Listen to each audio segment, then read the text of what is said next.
Hello, everyone. Ires Alliston here, and welcome to our Marketing Secrets episode,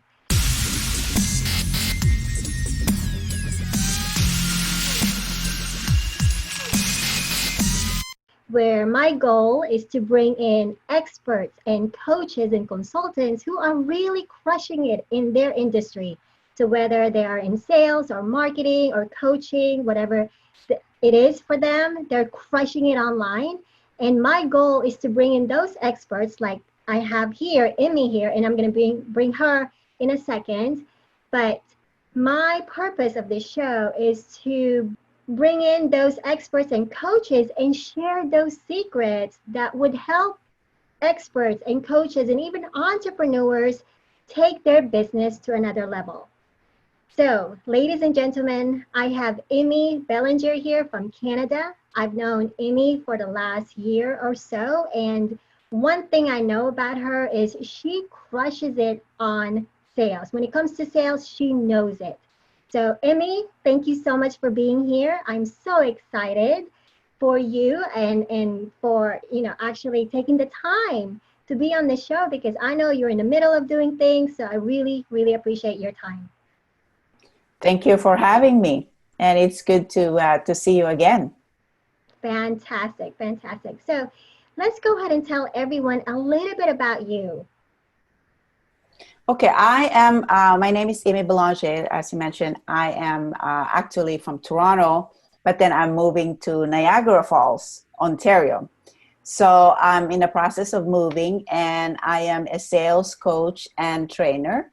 So I help entrepreneurs, women entrepreneurs, specifically introverts, to help them with their sales process and sometimes marketing so that they can sell more of their service or products, they can make more money and really shine in their business. And that's what I do. I offer training and coaching to women entrepreneurs. Yeah. Awesome, awesome. Now, you know what? I just remembered something. I mispronounced your last name. Can you say that It again? doesn't matter. It's Belanger. It's French. My husband is French. So it's Belanger or Belanger. It's like, if you're not French, you can pronounce it. It's cool. I can't pronounce it half of the time. I'll just call you Imie. So yeah, that's good. Right. So you have been in sales for a long time, right? For the past few years, probably a couple of decades. 30 years. 30 Actually, I started selling when I was about 6 years old in the Philippines. Yeah. You're already an entrepreneur by heart, right there. Yeah. So let me ask you this though. What started you in sales? What is it about sales that just catapulted you to go in that direction? Okay. Like I said, I started selling when I was 6 years old. My mother was a Filipina entrepreneur. She passed on when I was 9 years old. But when she was selling, she would drag me with her to go door to door selling vegetables and fruits in the Philippines. And so when she passed on when I was 9 years old, I continue selling whatever I could find to basically survive and also help with my siblings. So that kind of, I guess the sales kind of became part of my DNA, if I can say that. And then when I came to Canada, although I went to school and I took various jobs in the hospitality industry, I had that longing for sales. It's part of me. If you are an entrepreneur by heart, you're always going to be finding something that you want to do, right? You're always like looking for something. So I would sell, and I would sell products and services. And then I got a job as a sales in retail, and also direct selling.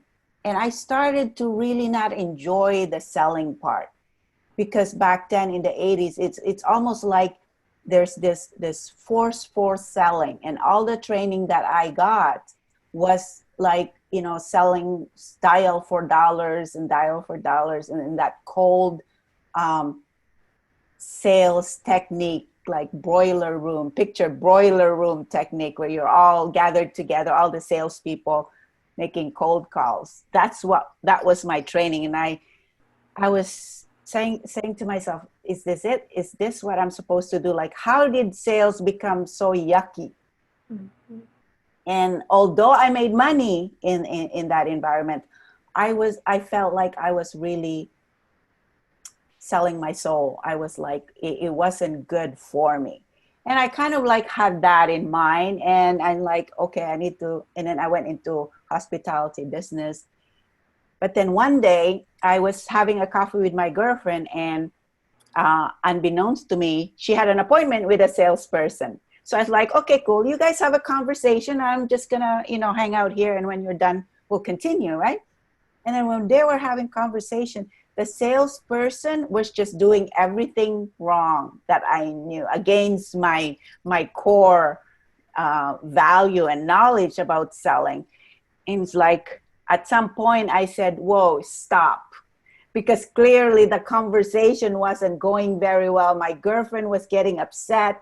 He wasn't listening to her, et cetera, et cetera. And then that's when I said to myself, I should really start embracing this and really look at how to do this correctly and how to perhaps help people do it. So that's when I made a pivot of just trying to sell things, but actually help people learn how to sell properly. Wow, that That's is amazing. yeah, Yeah, that's amazing. That's an amazing story, right? See, the thing is about selling or some of the things that we do in our business as an entrepreneur, we get this breakthrough and it just happens, right? And we don't even always realize what those breakthroughs are until we figure out it's like, oh my gosh, I'm really great at doing something, mm-hmm. right? And I should focus more on that Yeah, and then go from there. I know you mentioned about introverted entrepreneurs. As you know, you and I are both introverted entrepreneurs, right? And I think I that's how know. we connected. And I know you work with coaches and consultants on how to grow their business, how to scale their business to another level. Now, as you know, as an introverted entrepreneur, there's so many self-limiting beliefs that we put upon ourselves, right? We say to ourselves, we're not good enough, I'm too quiet, I don't know how to put myself out there and become visible, right? And attract those ideal clients. So, for those introverted entrepreneurs out there, especially me too, right? What are some of the advice that you can give us in order for us to really step outside of our comfort zone and somewhat quote unquote sell our greatness? Well, the first thing that I'd really, that's a great question, by the way. Um, the very first thing I think that we need to learn, that I learned, is that we need to understand that as difficult as it is for us, understand that the person you're speaking to is also having a hard time. And that realization helped me understand that it's not about me when I'm helping somebody. It's about the other person. So when you think it that way, you're actually become the savior. So you kind of like shift your positioning. You're not trying to sell, but you're actually uh, salvaging that person. Like, you know, when you in high school, you're like, there's always that person who's kind of like feeling awkward and perhaps new, and nobody's speaking to her. You go there and like salvage her and say, hey, you know, you want to be friends, or and you start chatting, and she would be so grateful if you do that. So when I realized that as fearful as it is for us to approach people, that person who are trying to approach is also fearful. That's right. That's right. And you hit the key right there. There's a secret right there. And what it is about the conversation that we Yeah, have with that person, right? yeah, How do we communicate with them? And our messaging, right? And that's yeah. part of it too, because selling is not always about, hey, do you want to buy what I have? It's about the service. It's about the conversation and the bond that we create with that person. Yeah, which exactly. alludes me to also share with the audience that for as long as I know you, you've always been a very heart-centered woman, a coach, right?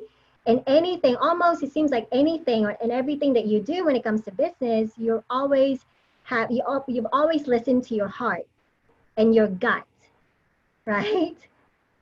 So Exactly. Yeah. in that sense, what made you focus in that direction? What is your secret, I guess, or yeah. What I didn't tell you is that I grew up in the mountain in the Philippines, the northern Luzon, the northern part of the Philippines, and I'm a native. So my father was a priest in the native community.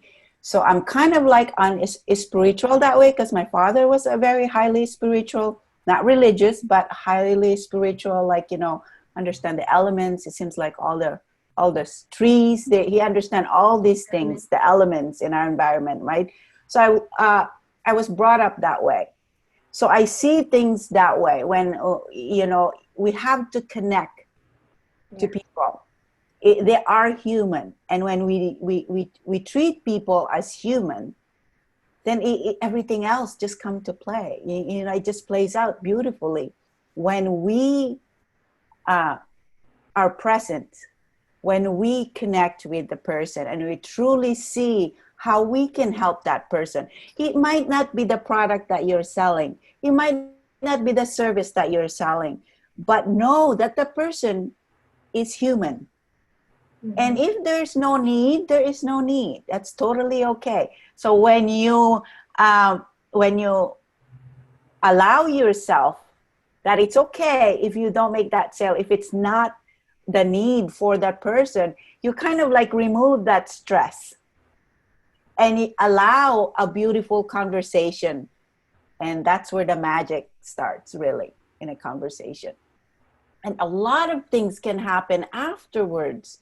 And when that happens, and they feel that connection with you, who knows, they either refer you to somebody who needs your product or service, and if they don't need it right now, they don't have the need right now, they will most definitely connect with you the moment they need your product or your service. And that's the beauty of it, when you find that connection. Right, right.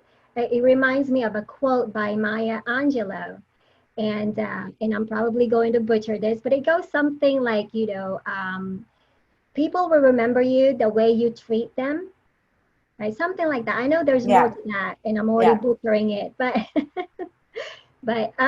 that's always been in my heart and in my mind because the way you treat people is also going to come back to you. Mm-hmm. There are times 10 times fold because and it's going to be unexpected because they might refer you, like you said, they might refer you with someone else that they know that who can potentially benefit from your service or whatever product that you offer.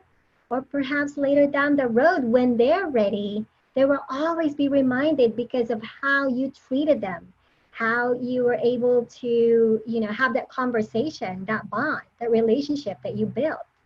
So yes. Exactly. And when you disconnect from that outcome of the sales, you enjoy it and you're able to be calm and relax, and not so stressed about the sales conversation. You Right. know what I mean? And that I think really is the key factor in sales. in in my experience. I mean, there's a lot of things happen in sales, and oftentimes I get sales that I didn't even expect, and like, where did we meet again? Oh, you met me at this event, blah blah blah blah blah. It's like, oh my goodness. All right, and that happens. Right, and that's the best part, the unexpected, the all that things that come through, and it's a blessing to me because it comes full circle. Circle, yeah. So that's amazing. So I have one more question before we end the show. What is your number one tip or secret to tell coaches and consultants who are just starting out in their business? So let's say they are promoting their course, they're promoting their training program. What is your number one tip when it comes to how they should sell the product that they offer? Learn to market and learn how to sell. This one I learned from Marie Forleo. I don't know if you know her, Oh, but yeah. I've taken her course, and there one thing that really hit me hard is that no matter how good your product is, no matter how good you are in your business, you have to learn to market, and you have to learn how to sell. Even if you hire out the sales and marketing part of the business, you still need to know how to sell, because every day you should be selling, and you have to know the process. So that's why I created the sales process, because I know that it is something that we all need to understand and be aware of. So when you're speaking to somebody, you know where they're at, you know what they're going through, and you know what steps you should be taking to kind of connect and get that person to work with you, because you can't just be like pulling things out of the hips of your pants and saying maybe this, maybe that, maybe this, and maybe that. You know, that's happens a lot with a lot of entrepreneurs, and it can be tiring and it's frustrating, and you don't need that, because when you run a business, you want to be as effective as possible. That's right. That's right. All right, Amy, how can our audience reach out to you? How can they find you on social media?